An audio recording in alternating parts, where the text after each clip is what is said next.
জ্বালানি তেলের জন্য রাজধানীর ফিলিং স্টেশনে যানবাহন চালকদের দীর্ঘ অপেক্ষা। সকাল সকাল তেল নিয়ে কাজে যোগ দিতে কারো এই অপেক্ষা গেল রাত থেকে, কেউ আবার জ্বালানি সংগ্রহে সকালেই এসেছেন রাতে থাকার প্রস্তুতি নিয়ে। বালিশ নিয়ে আসছি, এই রাত ভরে ভাই জায়গা আছে, ঠিক আছে, এই দুর্ভাগ্য যে কবে যে যাইবো ভাই এটাই ভাই বুঝতে পারতেছি না। রাত্রে এসে এখানে থাকা মানে একটা বুঝতে পারছেন একটা মানুষ রাস্তায় থাকা কতটুকু সমস্যা।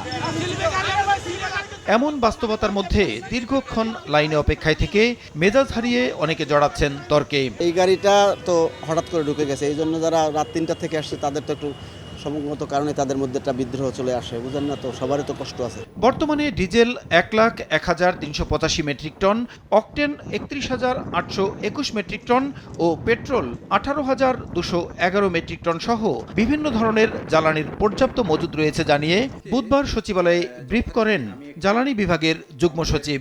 বলেন, অন্তত ২ মাস সংকটের আশঙ্কা নেই। অকটেন এবং পেট্রোলের যে মজুদ আছে তাতে আমাদের ইনশাল্লাহ আগামী ২ মাসেও কোনো অসুবিধা হবে না। আর ডিজেল যেটা এপ্রিল মাস তো বটেই, ইনশাল্লাহ মে মাসেও কোনো সমস্যা নেই। আমরা আমাদের যে প্রচেষ্টা অব্যাহত রেখেছি তাতে আমরা বিভিন্ন উৎস এটুকু মোটামুটি নিশ্চিত করেছি যে আমাদের ইনশাল্লাহ আগামী ২ মাসে কোনো জ্বালানি সংকট নেই।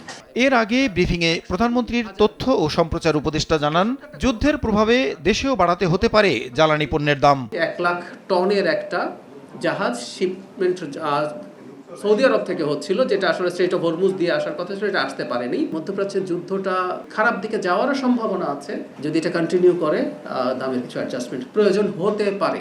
বৈশাখের ছুটিতে ডিপো বন্ধ থাকায় বাড়তি সংকট তৈরি হয়েছে বলে দাবি পাম্প কর্তৃপক্ষের। প্রসূন আশিস, সময় সংবাদ, ঢাকা।